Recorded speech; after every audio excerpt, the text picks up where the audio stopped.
Hello guys, good morning to all. My name is Shivam Tyagi. Welcome to Study Funda. So here's the complete newspaper analysis for 14th October 2020. Let's start the session.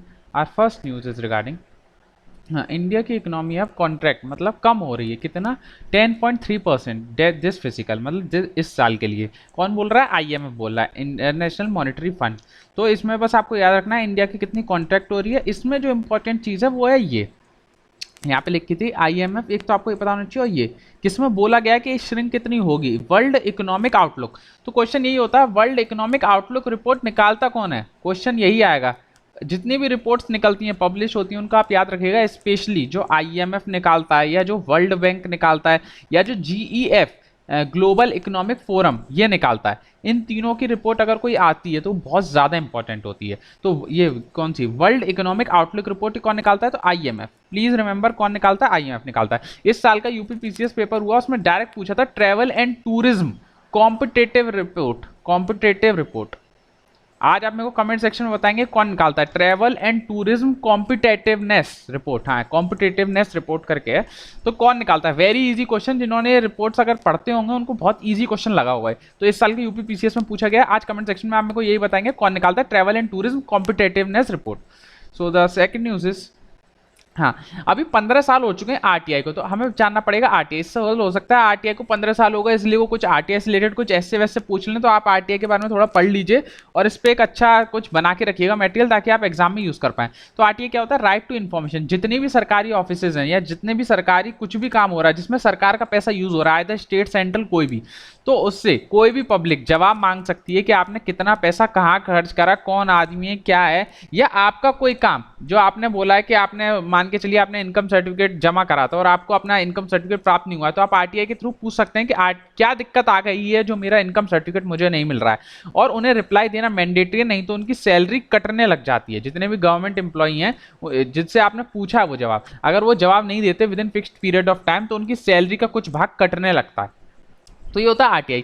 फिर ये fundamental right है या नहीं? तो हाँ, right to information is a fundamental right under article 19। Please remember, article 19 में RTI जो है फंडामेंटल राइट है। लेकिन अभी हम ये थोड़ा पढ़ लेते हैं इसके बारे में। इससे फायदा क्या होगा? इससे गुड गवर्नेंस में फायदा। ये जो ऐसे करके लिखा है, इनके बस आप ये पॉइंट याद कर लीजिए। आपका जो भी एडवांटेज है आरटीआई से वो क्या क्या है वो यहाँ लिखा हुआ है। इससे करप्शन थोड़ा कम हो जाएगा। अकाउंटेबल मतलब लोग जवाबदेही बढ़ेगी। ट्रांसपेरेंट तो आपको पता ही है। रिस्पॉन्स बढ़ेगा। इक्विटेबल होगा, इफेक्टिव होगा, रूल ऑफ लॉ एस्टेब्लिश्ड होगा। पार्टिसिपेट कर सकते हैं, पब्लिक प्राइवेट दोनों पार्टिसिपेट करेंगे। कंसेंसस, क्योंकि दोनों की सहमति से हो रहा है। तो इतने सारे फायदे हैं। आप ये शॉर्ट में मैंने इसीलिए लिख दिए हैं ताकि आप शॉर्ट में याद कर सकें और शॉर्ट में एग्जाम में लिख के आ सकें।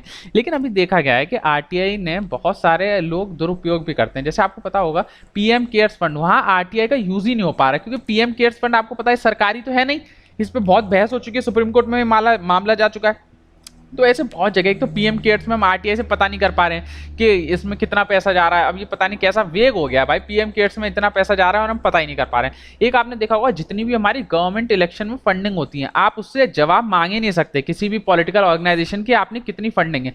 तो अभी इसमें बहुत सारे लूप होल्स हैं, तो हमें वो सब लूप होल्स भी याद रखने। और अभी आपने देखा होगा जो चीफ इलेक्शन कमिश्नर है या स्टेट इलेक्शन कमिश्नर है, पहले क्या होता था, इनका जो टेन्योर है वो फिक्स होता था 5 साल के लिए। लेकिन अभी रिसेंटली अमेंडमेंट हुआ था 2019 में, वो बोला गया था कि इनका टेन्योर जो है वो सेंट्रल गवर्नमेंट डिसाइड करेगी। अब देखिए ये भी इन्होंने गलत बात कर दी। जब उनका टेन्योर ऑलरेडी 5 साल फिक्स था तो सेंट्रल गवर्नमेंट क्यों डिसाइड करेगी? फिर इनके, अब मैं सीआईसी एसआई के बारे में थोड़ा बता देता हूँ। ये आप थोड़ा पढ़ लीजिएगा आरटीआई के बारे में क्या होता है। मैंने मोटा मोटा आपको आइडिया दे दिया। तो देखिए थोड़ा इनके बारे में और जान लीजिए। डायरेक्ट पूछा जा सकता है सीआई एसआईसी। तो सीआईसी और एसआईसी दोनों बने हैं आरटीआई एक्ट, जो ऊपर मैंने आपको बताया आरटीआई एक्ट 2005, उसके थ्रू ही ये दोनों ऑर्गेनाइजेशन बनी है। कितने कितने मेंबर होते हैं?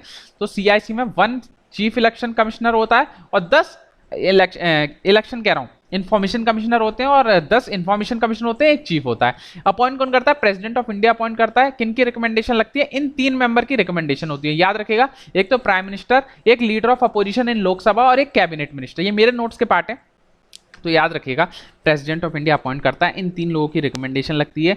ये जो मेंबर होते हैं किसी भी लेजिस्लेटिव पार्टी से बिलोंग नहीं होने चाहिए। इनका कोई भी संबंध 11 लोगों का किसी भी पॉलिटिकल पार्टी से नहीं होना चाहिए। ये रीअपॉइंट नहीं हो सकते। पहले क्या होता था, मेरे पुराने नोट्स हैं तो मैंने सही करके लिखा है कि पहले इनको 5 साल या 65 साल के लिए अपॉइंट किया जाता था, लेकिन अब आरटीआई का एक्ट में अमेंडमेंट हो गया इन 2019, तो अब सेंट्रल गवर्नमेंट डिसाइड करेगी कि इनका टेन्योर क्या रहेगा। वही चीज यहाँ लिख रही है कि पहले इनको 5 साल के लिए अमेंड किया जाता था जो आरटीआई एक्ट 2005 है, लेकिन अमेंडमेंट जब हुआ 2019 का तो अब सेंटर डिसाइड करेगी कि कितना इनको टेन्योर मिलेगा। तो याद रखिएगा सीआईसी में अब कौन डिसाइड करेगा टेन्योर, सेंट्रल गवर्नमेंट डिसाइड करेगी। प्रेसिडेंट ऑफ इंडिया कभी भी इनको हटा सकते हैं, इनके पावर होती है जैसे सिविल कोर्ट की पावर होती है, और क्या कहते हैं सुओ मोटो कर सकते हैं, मतलब अपने आप इंक्वायरी, जैसे अब मैंने आपको कल के न्यूज़पेपर में बताया था कि सुप्रीम कोर्ट हाई कोर्ट कोई भी केस सुओ मोटो कर सकते हैं, ऐसे चीफ इंफॉर्मेशन कमीशन भी कोई भी केस सुओ मोटो मतलब अपने आप ले सकते हैं। फिर इनकी सैलरी अलाउंसेस, पहले सैलरी और अलाउंसेस सेम होती थी जैसे चीफ इलेक्शन कमिश्नर की होती थी। सैलरी अलाउंस कैसी होती थी, चीफ इलेक्शन कमिश्नर की जैसे होती थी वैसी थी, लेकिन जो अमेंडमेंट हुआ तो अब इनकी सैलरी अलाउंस भी कौन डिसाइड करेगा, तो सेंट्रल गवर्नमेंट। तो देखिए बहुत गलत हुआ है, मेरे को तो ये गलत लगा कि सेंट्रल गवर्नमेंट को डिसाइड करेगी, जब एक स्टैट्यूटरी ऑर्गेनाइजेशन है तो फिर जो उनके लिए तो ऑलरेडी बना हुआ था, तो ये थोड़ा वेग हो गया। और आपको मैं बता दूं कि जब से बीजेपी की सरकार आई है तो सीआईसी कोई अपॉइंट ही नहीं हो पा रहा है तो ये आपको एक इन्फॉर्मेशन दे दूं, तो इनकी अब सैलरी भी कौन डिसाइड करेगा, सेंट्रल गवर्नमेंट, इनका टेन्योर भी कौन डिसाइड करेगा, सेंट्रल गवर्नमेंट। ऐसी एसआईसी, तो एसआईसी में भी सेम है कि बस ये याद रखिएगा एसआईसी को अपॉइंट करता है गवर्नर एंड रिमूव भी गवर्नर करता है। जितनी भी आज तक आपने ऑर्गेनाइजेशन पढ़ी होंगी जैसे एनएचआरसी या एसएचआरसी को पढ़ लिए, स्टेट ह्यूमन राइट्स कमीशन, तो इसको अपॉइंट तो इसे एसएचआरसी को गवर्नर करता था, लेकिन रिमूव हमेशा प्रेसिडेंट करते थे। तो या कोई भी हो चीफ जो स्टेट में इलेक्शन कमिश्नर होते हैं तो इनको अपॉइंट गवर्नर करता था, रिमूव प्रेसिडेंट करते थे। लेकिन ये एक एक्सेप्शन है स्टेट इलेक्शन इंफॉर्मेशन कमिश्नर्स का कि इनको अपॉइंट भी गवर्नर करता है एंड रिमूव भी गवर्नर करता है। तो ये आप याद रखिएगा, governor appoints and governor remove, तीन ही मेंबर हैं जो इनको अपॉइंट करते हैं। इनका 5 से 65 था, ये भी अब खत्म हो गया, अब स्टेट गवर्नमेंट डिसाइड कर सकती है। So the next news is, हाँ, CBI inspect crime spot of in Hathras. अब हाथरस में आपको पता है, मेरे को बताने की जरूरत नहीं है क्या हुआ है, तो ये हुआ, अब इसमें भी सीबीआई केस इंस्पेक्ट कर रही है। तो इसीलिए मैंने एक आर्ग्यूमेंट आज बोला कि आज आप अपने सेकंड पेपर के लिए एक आर्ग्यूमेंट मेरे को लिख के देंगे, मेरे को सेंड कर सकते हैं जो लोग चाहते हैं कि मैं उनका आंसर चेक करूँ या आर्ग्यूमेंट। तो शिवम _त्यागी _ST, इस पर आप अपना आंसर सेंड मेरे को कर सकते हैं, मैं बता दूंगा कैसा लिखा गया है। तो देखिए, giving every case to CBI should undermine the efficiency of state police. आपने देखा होगा आजकल कुछ भी होता है किसी भी स्टेट में, मतलब अगर कोई न्यूज़ मीडिया में पहुंच गई है तो वहां एक ही डिमांड होती है कि ये केस सीबीआई को दे दो। तो सीबीआई को हर केस क्यों दिया जाए, क्या वहाँ की स्टेट पुलिस इतनी एफिशिएंट नहीं है कि वो वहाँ का काम कर सके? इसीलिए मैंने बोला इस पर आज आपको आर्ग्यूमेंट लिखना है कि अगर हम सारे केस सीबीआई को दे देंगे तो एफिशिएंसी जो स्टेट पुलिस की हो तो खत्म हो जाएगी। कोई भी मामला हो, आप देखिएगा कोई भी मामला हो, सबसे पहली डिमांड होती है कि वो केस सीबीआई को दे दो, तो मतलब वहाँ की स्टेट पुलिस कुछ कर ही नहीं सकती, ऐसा लगता है। तो ऐसा नहीं है, तो आज आप इस पर आर्ग्यूमेंट लिखेंगे, तो जिसका भी आर्ग्यूमेंट अच्छा होगा मैं यहाँ पे समझाऊंगा उसी का आर्ग्यूमेंट की पिक्चर लेके, तो आप मेरे को सेंड कर सकते हैं, और जो किसी से भी चेक कराइएगा पर लिखिएगा जरूर। So next news is even network. तो बस आपको याद रखना है इवन नेटवर्क क्या है। इवन नेटवर्क में ट्रैक किया जाएगा जो भी कोरोना की वैक्सीन आएगी, या उसका कितना टेम्परेचर होना चाहिए, हमारे पास कितना स्टॉक पड़ा है, या उसको कैसे मेंटेन करना है, इसको कहाँ से कहाँ भेजना है कोरोना की वैक्सीन को, तो इसका पूरा स्टॉक जो भी है जैसा भी है वैक्सीन का, वो किस नेटवर्क के थ्रू किया जाएगा, इवन नेटवर्क। तो बस इसमें यही जानना है इवन नेटवर्क का नाम काम क्या है कि ये ट्रैक करता है जो भी लेटेस्ट वैक्सीन है वो उसमें कितनी स्टॉक में है, कितनी स्टोरेज में पड़ी है, और कहाँ से कहाँ जा रही है, और सही जा रही है कि नहीं जा रही है, इसका काम बस यही है। तो इसमें और कुछ नहीं जानना, बस इतना ही जानना है। So next news is single SBI branch for all FCR account. तो फॉरेन कंट्रीब्यूशन रेगुलेशन अथॉरिटी, आपको पता है बहुत सारा पैसा एनजीओ, जो एनजीओ होते हैं, आपको पता है एनजीओ होते हैं national government non governmental organization जितनी होती है, तो इनमें बहुत सारा पैसा बाहर के देशों से आता है एनजीओ के लिए। तो अभी एक नया रेगुलेशन आया है थ्रू एफसीआर। एफसीआर किस में आता है, एमसीए में आता है, मिनिस्ट्री ऑफ कॉर्पोरेट अफेयर्स के अंदर आता है FCR in ministry of finance. तो इसमें भी क्या बोला गया है कि जितना भी पैसा एफसीआर अकाउंट के थ्रू एनजीओ के पास आएगा वो एक ही ब्रांच में जमा होगा। तो कौन सी ब्रांच है, ये वाली ब्रांच है, संसद मार्ग नई दिल्ली की ब्रांच है। तो इसमें ही सारा पैसा जमा होगा जो भी फॉरेन से पैसा आएगा। तो फॉरेन कंट्रीब्यूशन रेगुलेशन एक्ट में 2020 का अमेंडमेंट है कि जितना भी पैसा एनजीओ में आएगा वो केवल एसबीआई की सिंगल ब्रांच में जमा होगा। तो आपको याद रखना है एसबीआई की ब्रांच है, सिंगल ब्रांच है, जितना भी पैसा आएगा एफसीआर का तो वो इसमें ही जाएगा, एक ही ब्रांच में जाएगा। एसबीआई की ब्रांच है, सिंगल ब्रांच, बस इसमें और कुछ नहीं पूछा जाएगा। एनजीओ का पैसा जितना भी है। सो अभी टाइम दिया गया इनको, थोड़ा सा टाइम दिया गया है 1 अप्रैल 2021 तक, 1 अप्रैल 2021 तक आपने सब अकाउंट खुलवा लीजिएगा, इसी में पैसा आएगा जाएगा। सो नेक्स्ट न्यूज इज ये आप हमें फॉलो कर सकते हैं ऑन स्टडी फंडा। बहुत सारे इन्फोग्राफी हम डालते रहते हैं for exam point of view, तो आपका फायदा होगा इससे एग्जाम पढ़ने से। और ये मेरे को आप कोई भी भेज सकते हैं आंसर शिवम इसको त्यागी इसको ST। यार भेजा करिए यार, आप ऐसे नहीं करते, मेरे को बुरा लगता है दिल से। मेरे को मतलब कोई आंसर ही नहीं भेजता है, फिर मैं क्या इधर अपलोड क्या करूं? अगर मेरे पे 2 या 3 आंसर आएंगे तो मैं फिर दिखाऊंगा क्या आप लोगों को? या तो आप मतलब किसी और से, अगर आप लगता है कि मतलब आंसर बहुत ही अच्छा है तो मेरे को भी थोड़ा हेल्प मिल जाएगी, आप मेरे को पढ़ने के लिए भेज दीजिए, हमारा थोड़ा फ़ायदा कर दीजिए, आप मुझे थोड़ा पढ़ा दीजिएगा। प्लस प्लीज़ भेजिएगा ज़रूर, मैं सबका रिप्लाई देता हूँ, जितने लोग मेरे को भेजें मैं उनमें बिल्कुल बताता हूँ कि उसमें क्या गलती है क्या सही है। और लाइक शेयर यार, आप वीडियो नहीं कर रहे हैं यार, मैं अच्छा नहीं लगता मुझे रोज रोज बोलना, तो please like share and subscribe यार। सब्सक्राइब तो मतलब अब आप खुद से कर लीजिए यार, पूरी लग के मेहनत कर रहा हूँ। सो द नेक्स्ट न्यूज़ इज़ हाँ, सेंट्रल अलाउ एडिशनल बोरिंग पर 20 स्टेट्स। तो अभी 20 स्टेट्स को मैं कल भी न्यूज़ कवर करा था, जो कल का न्यूज़पेपर है 13 तारीख का, तो उसमें मैं बताया था कि अभी स्टेट को कंपेंसेशन मिलना चाहिए जो सेंटर जो देती है इन GST कंपेंसेशन। कोई भी स्टेट जो 14% से कम ग्रोथ करेगी उसका GST compensation central government provide करेगी। लेकिन ड्यू टू कोरोना सिचुएशन ना तो सेंटर के पास पैसा है ना स्टेट के पास पैसा है, तो अभी सेंटर ने अलाउ कर दिया 20 स्टेट को कि आप अपना पैसा मार्केट से उठा लीजिए, हम तो आपको दे नहीं पा रहे हैं, हम बाद में इसकी भरपाई कर देंगे। तो जो उठाएगी, ये लोग उठा रहे हैं, तो कैसे उठा पा रहे हैं ये लोग? मार्केट से पैसा इन्हें मिलेगा कैसे? तो मार्केट से पैसा इन्हें मिलेगा OMO के थ्रू। याद रखिएगा OMO, यहाँ लिखा भी है ओपन मार्केट बोरोइंग्स, ये OMB करके लिखा है, लेकिन इसका मतलब वही है ओपन मार्केट ऑपरेशन। तो आपको पता होना चाहिए ओपन मार्केट ऑपरेशन क्या होता है। जैसे इन्फ्लेशन में क्या होता है, इन्फ्लेशन का मतलब क्या? बहुत ज़्यादा पैसा मार्केट के अंदर लगा हुआ है, मार्केट में बहुत ज़्यादा पैसा है, तो उस पैसे को अगर आप मार्केट से खींच लोगे तो महंगाई कम हो जाएगी। अब मार्केट से पैसा खींचना है तो सरकार, ये बैंक क्या करती है, ये सेंट्रल बैंक का मतलब है RBI जो है वो बॉन्ड्स इशू कर देती है, बॉन्ड्स इशू करती है कि हम आपको बॉन्ड दे रहे हैं। किसको बॉन्ड इशू करते हैं? बैंक को। या आप शॉर्ट याद रखिएगा, आपका अगर एग्जाम में आता है ओपन मार्केट ऑपरेशन क्या होता है, तो जो सरकार, जो बैंक बेचती है बॉन्ड को और उसके बदले पैसा ले लेती है, उसको हम बोलते हैं OMOs। या पैसा देगी और बॉन्ड खरीद लेगी, या बॉन्ड देगी पैसा ले लेगी, दोनों में से एक काम करती है, ताकि इन्फ्लेशन मतलब ज़्यादा महंगाई ना हो या ज़्यादा घाटा ना हो। इसको हम बोलते हैं ओपन मार्केट ऑपरेशन। तो अभी ये स्टेट्स क्या करेंगे? स्टेट करेंगे जो स्टेट के पास जितने भी ट्रेजरी बिल्स हैं, ये ट्रेजरी बिल्स या बोलते हैं जो स्टेट के बॉन्ड्स है, तो स्टेट बॉन्ड क्या करेगी? पब्लिक को बांट देगी। स्टेट गवर्नमेंट क्या करेगी? पब्लिक को बॉन्ड्स देगी, और इसके बदले पब्लिक क्या करेगी? पब्लिक जो है स्टेट गवर्नमेंट को पैसा देगी, मनी देगी। तो दोनों का काम हो गया। देखिए, अब स्टेट गवर्नमेंट के पास पैसा भी आ गया, और जब उनके पास पैसा आएगा तो वो अपने दोबारा बॉन्ड्स पे जितनी ब्याज लगी होगी वो पब्लिक को दे देंगे। ऐसे पब्लिक को ही फायदा हो गया, उन्हें कुछ इंटरेस्ट मिल जाएगा पैसे पे जो उनका पैसा है। तो स्टेट गवर्नमेंट क्या करेगी? अपने गवर्नमेंट बॉन्ड्स जो है वो पब्लिक को बेचेगी और पब्लिक से पैसा ले लेगी, तो दोनों का फायदा हो गया। तो अभी अलाउ कर दिया सेंट्रल गवर्नमेंट ने कि आप बोरोइंग्स कर सकते हैं। कितनी स्टेट्स को? 20 स्टेट्स को। तो बस आपको याद रखना ओपन मार्केट ऑपरेशन क्या होता है। खरीद फिरोख जो होती है पैसे और बॉन्ड्स के बीच की, उसको बोलते हैं OMOs। सो नेक्स्ट न्यूज़, ये देखिए मैं आपको बोला हूँ कि मैं अब आंसरिंग क्वेश्चंस इंक्लूड करूंगा UPSC CSE के, तो मैं अब इंक्लूड करना शुरू कर रहा हूँ। रोज में दो तीन बताऊंगा। ऑलरेडी जब भी हमारे लेक्चर आए ऑलरेडी मैं 8-10 क्वेश्चन कवर कर चुका हूँ। तो देखिए, एक ये क्वेश्चन बहुत ईजी क्वेश्चन था। इसमें क्या लिखा है? कोल ऐश से क्या क्या होता है? कोल ऐश, कोल की जो राख होती है, कोयले की राख होती है, उससे क्या क्या निकलता है? तो आर्सेनिक, लेड, मरकरी, ये सबको पता है, ये सब कॉमन चीज़ है यार। कोयले से ये सब चीज़ तो निकलेगा। तो पहला ऑप्शन देखिए मैंने कर दिया था टिक।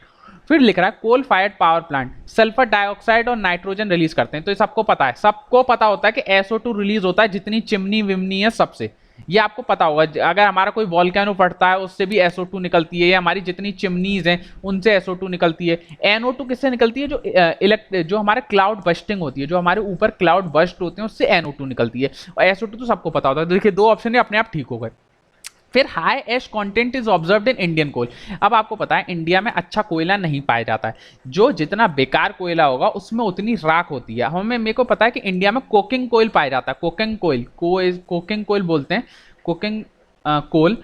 तो इसमें क्या होता है, ये इसमें बहुत सारा मॉइस्चर होता है, बहुत ज़्यादा पानी होता है, इसकी वजह से इसकी बहुत ज़्यादा राख होती है। तो मेरे को ये पता है कि इंडिया में अच्छा कोयला नहीं पाया जाता है, तो उसमें ऐश कंटेंट ज़्यादा होगा ही होगा, तो ये ऑप्शन भी सही हो गया। तो ऐसे तीनों ऑप्शन सही हो गए। बहुत ईजी क्वेश्चन था, ये मैंने पहली बार में कर दिया था। देखिए यहाँ कुछ नहीं। तो याद रखिएगा कि कैसे को एग्जाम में क्वेश्चन करना होता है। ऐसे इंटर रिलेटेड होते हैं। 4 तरह के कोयले होते हैं, आपको पता होना चाहिए उनका रंग क्या होता है, इंडिया में सबसे ज्यादा कौन पाया जाता है, किसमें कितना मॉइस्चर होता है, तो आप ये पढ़ेगा। एंथ्रासाइट, बिटुमिनस, लिग्नाइट, पीट, इनकी प्रॉपर्टीज क्या होती हैं, ये एग्जाम पूछा जाता है। तो आप इतना डिटेल देखिए, अब इसमें इतना डिटेल भी नहीं पूछा है, आपकी कॉमन नॉलेज चेक करिए एग्जामिनर ने।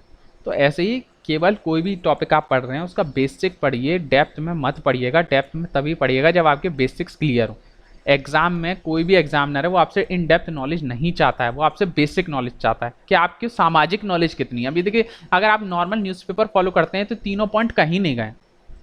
सो द नेक्स्ट न्यूज़ इज, अब देखिए एक और क्वेश्चन है, ये थोड़ा टफ बोल सकते हैं अगर जिसने नहीं पढ़ा है उसके लिए थोड़ा सा फैक्चुअल क्वेश्चन है, लेकिन मैं फिर भी इंक्लूड कर दिया हूँ, इंटरेस्ट कवरेज रेशियो। क्योंकि आजकल देखा गया सीएपीएफ में भी इकोनॉमिक्स से बहुत सारे सवाल आ रहे हैं कंसेप्चुअल वाले। आप देखिएगा पिछले साल का भी 5 से 8 सवाल जो है बहुत ही मतलब बोलेंगे टफी लेवल पे बोलेंगे इकोनॉमिक्स के, इसलिए मैंने इंक्लूड कर दिया।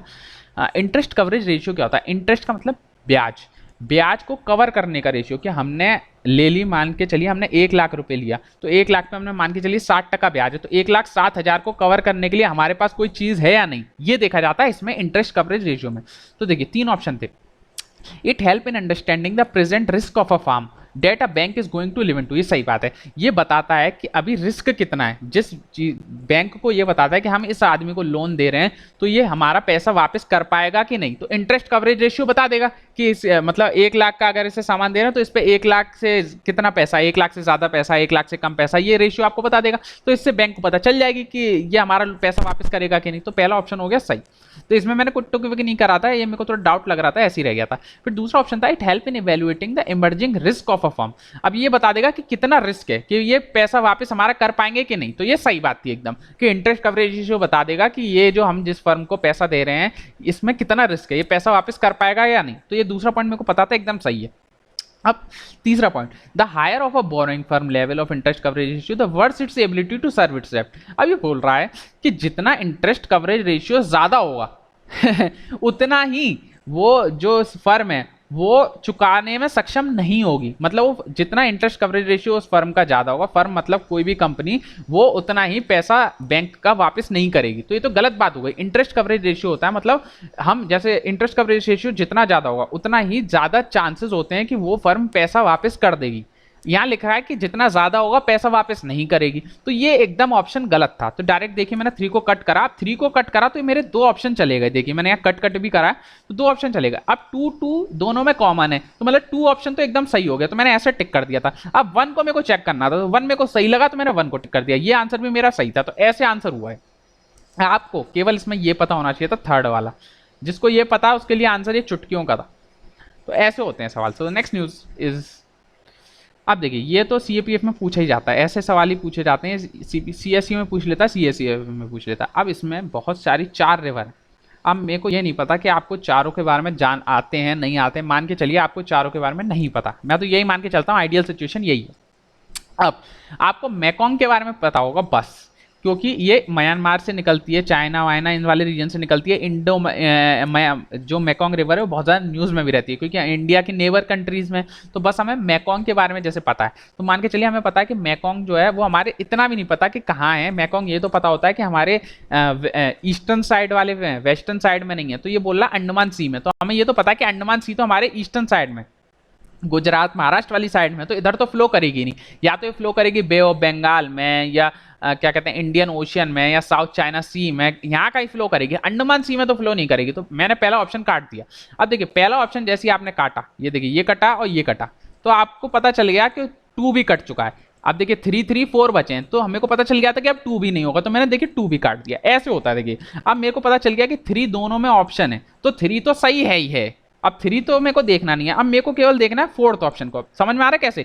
अब मैंने काटा पहले पहला वाला, तो पहला वाला काटा तो मेरा इसमें भी 1 है, इसमें भी 1 है, ये दोनों ऑप्शन कट गए। अब इन दोनों ऑप्शन में 2 तो है ही नहीं, तो मतलब 2 भी गलत है, तो 2 अपने आप कट गया। दोनों ऑप्शन में 3 है, मतलब 3 एकदम सही है, तो 3 रह गया। अब मेरे को बस 4 देखना है, तो जाम्बेजी रिवर। तो जाम्बेजी रिवर आपको पता है कि अफ्रीका में फ्लो होती है, ये मेरे को पता था, मैंने देखी थी। तो इसमें आप बोल सकते हैं 50-50 जिसका चांस है वो ले सकता था, लेकिन मेरे को पता था कि जाम्बेजी रिवर जो है इंडियन ओशियन में फ्लो करती है, हमारे ईस्टर्न साइड वाले रीजन में फ्लो करती है, क्योंकि अफ्रीका वाले रीजन से आती है, मेडागास्कर के पास। तो ये ऑप्शन एकदम सही था, तो इसलिए मैंने आंसर टिक करा। ऐसे आपको आंसर सॉल्व करना होता है। अगर आपको जाम्बेजी मान के चलिए नहीं भी पता है, फिर भी आपके 2 ऑप्शन तो एलिमिनेट हो गए, आपके चांस 50% तो आ गए, लेकिन पता था तो बहुत ही अच्छे। तो ऐसे आप अपने ऑप्शंस कर सकते हैं। ऐसी सीएपीएफ में भी आप ट्राई करिएगा, use elimination as much as you can. जितना एलिमिनेशन आप चाहेंगे उतना आसानी से आप आंसर पे पहुंच पाएंगे। ये देखिए मैंने पहली बार में कर दिया था, इस पर कोई सर्कल नहीं है। पिछला वाला क्वेश्चन इस पर देखिए सर्कल है, मतलब मैंने दूसरी बार में करा होगा, मेरे को डाउट था इसमें, इसलिए मैंने पहली बार में, आप ऐसे ही करा करिए, पहली बार में वो क्वेश्चन करेंगे जो एकदम आपको 100% आते हैं, दूसरी बार में आप वो क्वेश्चन करेंगे जो आपने गोले बना के रखे हैं, मतलब इनमें थोड़ा सा डाउट है, ये आंसर सही हो सकता है, तो ऐसे होता है। तीसरी बार में वो करेंगे जिनमें हमें बिल्कुल ही नहीं पता है, तो ऐसे आप अपना पेपर सॉल्व करिएगा। तो ये ऐसे, ये पहली बार में मुझे पता था ये आंसर सही है, तो मैंने ऐसे सॉल्व करा था। प्लीज हाँ, so the next news is are over, so please like share subscribe, thank you guys, take care, और जितना ज़्यादा हो सके लाइक शेयर करेंगे और मेरे को अपने आंसर भेजेंगे। मैं आपको इंस्टाग्राम आईडी शो कर चुका हूँ, कुछ भी दिक्कत है तो आप हमारे डिस्क्रिप्शन में जाके फॉलो कर सकते हैं, और मैं न्यूज़ रेगुलर लाने की पूरी कोशिश करूँगा। और जिन्हें इंटरव्यू के हमारे यहाँ देना है, जो इस साल सेलेक्ट हो गए बच्चे, वो तो हमारे लिए इंटरव्यू गाइडेंस प्रोग्राम चल रहा है, वो पार्टिसिपेट कर सकते हैं।